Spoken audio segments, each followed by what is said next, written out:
सुन्नु न, ससुरालीबाट निम्तो आएको छ, ज्वाइँले लिएर आउनु भन्दै हुन्थ्यो मम्मीले। के आए लागेछ किन अरे? धान काटेर ठेसर लाउनु छ भन्दै हुन्थ्यो। ए लु भो गइँदैन त्यस्ता काममा चाहिँ, धान काट्न ठेसर लाउन गइँदैन।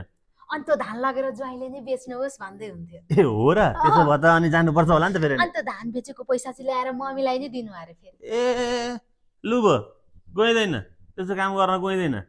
अनि त्यो पैसामा मम्मीले अरू पैसा थपिदिनुहुन्छ अरे नि त। ए हो? त्यसो भए त जानुपर्छ क्यार हौ। अनि त्यो पैसा लगेर मम्मीको खातामा ब्याङ्कमा जम्मा गरिदिनु अरे। लु भो गइँदैन, त्यस्ता काम गर्न चाहिँ गइँदैन। अनि फेरि लु चुप लाग, तिमीहरूका धान, तिमीहरूका पैसा, तिमीहरूको ठेसर, तिमीहरूको खाता सबै तिमीहरू नै आफै काम गर त।